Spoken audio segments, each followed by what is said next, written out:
Bismillahirrahmanirrahim. Assalamualaikum warahmatullahi wabarakatuh.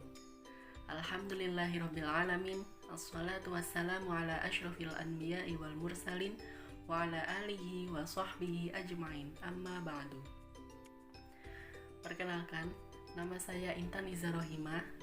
Baik, di kesempatan yang berbahagia ini, saya akan sedikit menjelaskan materi studi fikih tentang pensyariatan hukum Islam.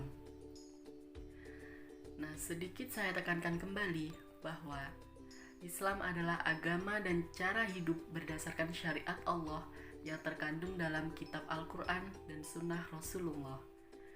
Setiap orang yang mengintegrasikan dirinya kepada Islam wajib membentuk seluruh hidup dan kehidupannya berdasarkan syariat yang termaktub dalam Al-Quran dan As-Sunnah. Hal tersebut sebagaimana diungkapkan oleh Yusuf Qaradawi, syariat ilahi yang tertuang dalam Al-Quran dan Sunnah merupakan dua pilar kekuatan masyarakat Islam. Dan agama Islam merupakan suatu cara hidup dan tata sosial yang memiliki hubungan integral utuh menyeluruh dengan kehidupan. Idealnya, Islam ini tergambar dalam dinamika hukum Islam yang merupakan suatu hukum yang serba mencakup. Nah, masalah-masalah yang muncul di era modern ini membutuhkan satu bentuk penyimpulan hukum yang tepat. Hal ini menuntut adanya sisi fleksibilitas dalam hukum Islam, tetapi di sisi lain tidak dapat dipungkiri adanya prinsip dan asas yang harus dipegang teguh agar kesimpulan hukum yang didapatkan sesuai dengan koridor Islam. Selanjutnya, saya akan masuk ke dalam pembahasan pensyariatan hukum Islam, tepatnya pada tujuan dari pensyariatan hukum Islam. Nah, pengertian dari hukum Islam itu sendiri ialah seperangkat aturan yang ditetapkan secara langsung dan lugas oleh Allah atau ditetapkan pokok-pokoknya untuk mengatur hubungan antara manusia dan Tuhannya, manusia dengan sesamanya, dan manusia dengan alam semesta. Lalu, apa saja sih tujuan dari pensyariatan hukum Islam ini? Nah, bentuk kemaslahatan dari syariat hukum Islam adalah terpeliharanya 3 macam kebutuhan manusia, yaitu yang pertama daruriyat atau kebutuhan pokok, yang kedua itu hajiyat atau kebutuhan sekunder, dan yang ketiga adalah tahsiniyat atau kebutuhan pelengkap. Adapun penjelasannya yaitu sebagai berikut. Nah, di sini saya akan menjelaskan satu persatu dari pengertian daruriyat, hajiyat, dan tahsiniyat. Yang pertama yaitu kebutuhan daruriyat. Kebutuhan daruriyat adalah segala hal yang menjadi sendi eksistensi kehidupan manusia yang harus ada demi kemaslahatan mereka. Nah, hal ini tersimpul ke dalam 5 sendi utama, yaitu agama, nyawa atau jiwa, akal, keturunan, dan harta. Nah, kebutuhan hajat ini dalam arti lain ialah segala sesuatu yang menjadi pokok kebutuhan kehidupan manusia dan wajib adanya untuk menegakkan kemaslahatan bagi manusia itu. Jadi disebut kebutuhan utama atau kebutuhan primer. Apabila tanpa adanya sesuatu itu, maka akan terganggu keharmonisan kehidupan manusia dan tidak akan tegak kemaslahatan mereka, serta terjadilah kehancuran dan kerusakan bagi mereka. Nah, hal-hal yang bersifat primer ini atau daruriyat bagi manusia dalam pengertian ini berpangkal kepada pemeliharaan 5 perkara sebagaimana yang saya sebutkan sebelumnya, yaitu agama, jiwa, akal, kehormatan, dan harta. Jadi memelihara salah satu di antara 5 perkara itu adalah merupakan kepentingan yang bersifat primer bagi manusia, bersifat utama ya. Nah, agama. Berbicara tentang agama itu merupakan persatuan akidah, ibadah, hukum, dan undang-undang yang telah disyariatkan oleh Allah Subhanahu wa taala untuk mengatur hubungan-hubungan manusia dengan Tuhannya. Hubungannya itu vertikal, manusia dengan Tuhannya. Hablum minallah. Dan hubungan antara sesama manusia, hubungan horizontal atau biasa disebut hablum minannas. Bagaimana contoh dari memelihara agama? Nah, contoh dari memelihara agama adalah sebagai seorang muslim, kita itu menegakkan perintah Allah seperti sholat, zakat, puasa, haji, dan sebagainya yang merupakan perintah Allah. Sedangkan dalam rangka memelihara jiwa, Islam mensyariatkan untuk tidak membunuh sesama makhluk atau diri sendiri. Selain itu, ada juga syariat untuk memperoleh sesuatu yang dapat menegakkan jiwa berupa makanan pokok, minuman, pakaian, serta tempat tinggal. Dan untuk memelihara akal, Islam mensyariatkan mengharamkan khamr atau arak, yaitu jenis minuman keras, dan setiap yang memabukkan. Jadi apa-apa yang memabukkan itu diharamkan oleh Allah. Lalu memidana orang yang meminumnya atau menggunakan jenis apa saja yang dapat merusak akal. Jadi itu untuk memelihara akal. Selanjutnya, bagaimana untuk memelihara keturunan? Nah, untuk memelihara keturunan atau kehormatan, Islam mensyariatkan had atau dera bagi lelaki atau perempuan yang berzina. Juga had bagi al-qadzif atau penuduh berbuat zina. Dan Islam itu juga melarang kita untuk berzina, sebagaimana yang tertuang di Al-Quran, la taqrabuz zina. Nah, selanjutnya untuk memelihara harta. Nah, untuk memelihara harta itu, Islam menetapkan hukuman potongan tangan bagi pencuri. Selain itu, Islam juga menyuruh umatnya untuk berupaya mencari dan mendapatkan harta melalui cara-cara yang halal.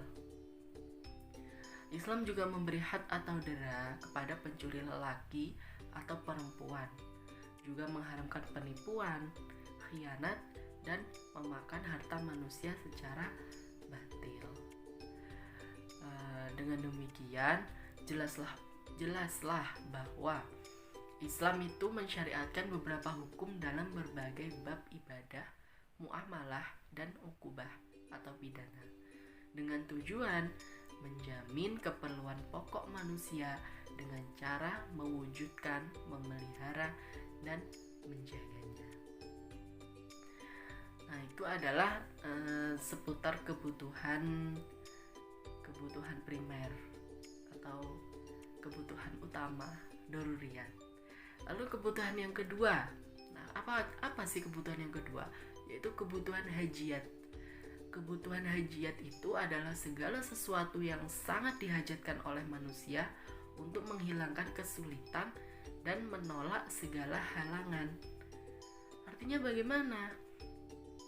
Artinya, ketiadaan aspek hajiat ini tidak sampai mengancam eksistensi kehidupan manusia menjadi rusak, melainkan hanya sekedar menimbulkan kesulitan dan kesukaran saja. Implementasinya itu dapat dirupakan atau digolongkan dalam 3 macam ketentuan, yaitu ibadah, muamalat, dan pidana. Lalu dalam hal ibadah, Islam memberi keringanan atau rukhsah bila seorang mukallaf mengalami kesulitan dalam menjalankan suatu kewajiban ibadahnya. Itu contoh dalam hal ibadah. Lalu dalam hal muamalat atau dalam bidang muamalat. Nah, dalam bidang muamalat ini Islam mensyariatkan banyak macam akad atau kontrak dan urusan atau tasarruf yang menjadi kebutuhan manusia, seperti membolehkan jual beli, pesanan, atau istisna. Selanjutnya dalam bidang pidana, bagaimana dalam bidang pidana di kebutuhan hajiat ini? Nah, dalam bidang pidana, Islam menetapkan kewajiban membayar denda bagi yang melakukan pembunuhan. Nah, itu merupakan penjelasan dari kebutuhan hajian. Lalu yang kebutuhan yang terakhir adalah kebutuhan tahsiniyat. Apa sih kebutuhan tahsiniyat itu? Nah, kebutuhan tahsiniyat adalah tindakan atau sifat-sifat yang pada prinsipnya berhubungan dengan al-makarimul akhlak. Nah, al-makarimul akhlak atau budi pekerti yang mulia, serta pemeliharaan tindakan-tindakan utama dalam bidang ibadah dan muamalah. Nah, ketiadaan aspek ini akan menimbulkan suatu kondisi yang kurang harmonis dalam pandangan akal. Nah, dalam pandangan akal sehat, dia kurang harmonis. Lalu dalam adat kebiasaan juga sama, hilangnya keharmonisan. Lalu juga menyalahi kepatutan, sopan santun, dan menurunkan martabat pribadi atau masyarakat. Lalu ketentuan tahsiniyat ini berkaitan erat dengan pembinaan akhlak yang baik, kebiasaan terpuji, dan menjalankan berbagai ketentuan doruri dengan cara yang paling sempurna. Nah, apa saja sih aspek-aspek dalam kebutuhan tahsiniyat ini? Yaitu dalam bidang ibadah. Pertama, dalam bidang ibadah. Dalam bidang ibadah ini misalnya kewajiban membersihkan diri dari najis, lalu menutup aurat, berhias bila hendak ke masjid, dan apalagi melakukan amalan-amalan sunnah dan bersedekah. Itu dalam aspek ibadah. Lalu dalam aspek muamalah, bagaimana? Dalam aspek muamalah itu misalnya Islam mengharamkan memperdaya, menipu, memalsu, melampaui batas atau biasa kita kenal dengan boros, dan kikir terhadap diri sendiri. Islam itu juga melarang menggunakan setiap yang najis dan juga berbahaya. Selanjutnya dalam lingkup pidana. Nah, apa saja aspek-aspek yang tertuang dalam lingkup pidana ini? Contohnya, Islam mengharamkan membunuh para pendeta, lalu membunuh anak-anak dan kaum wanita dalam peperangan, juga melarang penyiksaan dan khianat. Lalu melarang membunuh orang yang tidak bersenjata dan membakar orang hidup-hidup atau sudah mati. Itu tidak boleh ya dalam Islam. Nah, demikian 3 kebutuhan yang dapat saya jelaskan. Nah, perlu ditegaskan bahwa ketiga jenis kebutuhan manusia ini, yaitu kebutuhan doruriyat, hajiat, dan tahsiniyat, dalam mencapai kesempurnaan kemaslahatan yang diinginkan syara, itu sulit untuk dipisahkan satu sama lain. Jadi ketiganya itu memiliki inti, dan ketiganya memiliki peranan penting dan saling melengkapi dalam hal tercapainya tujuan syar'i dalam pensyariatan hukum Islam. Baik, untuk pembahasan subbab yang selanjutnya yaitu tentang prinsip-prinsip pensyariatan hukum Islam. Apa saja sih prinsip-prinsip yang ada dalam pensyariatan hukum Islam? Mengingat kembali bahwa pensyariatan sebuah hukum Islam bertujuan mewujudkan kemaslahatan bagi umat manusia baik di dunia maupun di akhirat. Oleh sebab itu, segala hal yang mengandung kemudorotan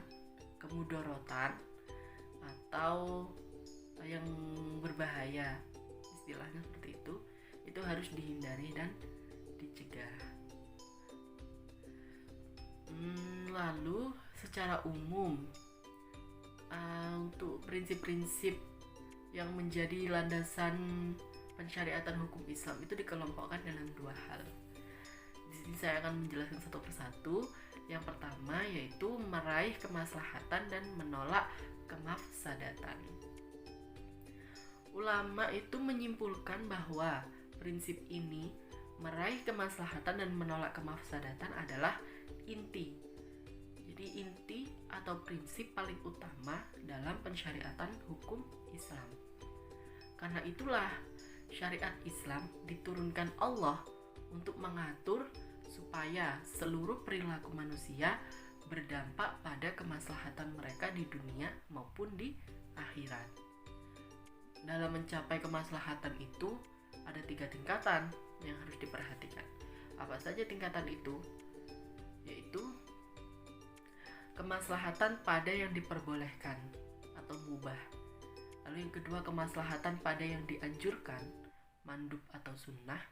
Dan yang terakhir, kemaslahatan pada yang diwajibkan atau wajib. Sedangkan untuk kemafsadatan itu sendiri memiliki 2 tingkatan, yaitu makruh dan haram. Nah, yang kedua, tadi kan yang pertama, yang kedua adalah memberikan kemudahan dan menolak kesukaran. Ulama itu menetapkan salah satu kaidah pokok lainnya, yaitu bagaimanapun semua hal yang membuat segala sesuatu menjadi sempit dan sulit harus dihilangkan, karena agama diturunkan oleh Allah bukan untuk menimbulkan kesulitan bagi manusia, melainkan untuk memberikan kemudahan bagi mereka. Kaidah pokoknya itu disebut al-masyaqqatu tajlibut taisir, yang artinya kesulitan itu mendatangkan kemudahan. Nah, itu adalah 2 prinsip pokok. Nah, selain 2 prinsip tersebut, ada 3 prinsip lain, yaitu yang pertama menyedikitkan beban, lalu yang kedua ditetapkan secara bertahap, dan yang ketiga mewujudkan keadilan secara merata. Itu adalah prinsip-prinsip yang dapat saya simpulkan. Baik, yang terakhir, tadi saya sudah menjelaskan banyak hal tentang pensyariatan hukum Islam, dari tujuan dan juga prinsip dari pensyariatan hukum Islam. Di sini saya akan sedikit menyimpulkan dari apa yang sudah saya jelaskan, yaitu yang pertama, bahwa tujuan pensyariatan hukum Islam itu adalah terpenuhinya 3 kebutuhan manusia. Ya, 3 kebutuhan itu yang menunjukkan atas kemaslahatan umat manusia, yaitu yang pertama kebutuhan doruriyat atau primer, biasa kita kenal dengan kebutuhan utama. Yang kedua adalah hajiyat, kebutuhan hajiyat atau kebutuhan sekunder. Lalu yang ketiga adalah kebutuhan tahsiniyat atau kebutuhan pelengkap. Nah, ketiga kebutuhan ini harus berimbang bila ingin adanya sebuah kemaslahatan yang sempurna dalam sebuah hukum. Lalu yang kedua, adapun prinsip-prinsip pensyariatan hukum Islam, ada beberapa prinsip, yaitu yang pertama, prinsip meraih kemaslahatan dan menolak kemafsadatan. Yang kedua, memberikan kemudahan dan menolak kesukaran. 2 itu adalah prinsip pokok. Lalu ada prinsip lainnya, yaitu menyedikitkan beban, ditetapkan secara bertahap, dan mewujudkan keadilan yang nyata. Baik, itulah yang dapat saya sampaikan, yang dapat saya jelaskan tentang pensyariatan hukum Islam. Kurang lebihnya saya mohon maaf. Saya akhiri. Syukran katsiran. Wassalamualaikum warahmatullahi wabarakatuh.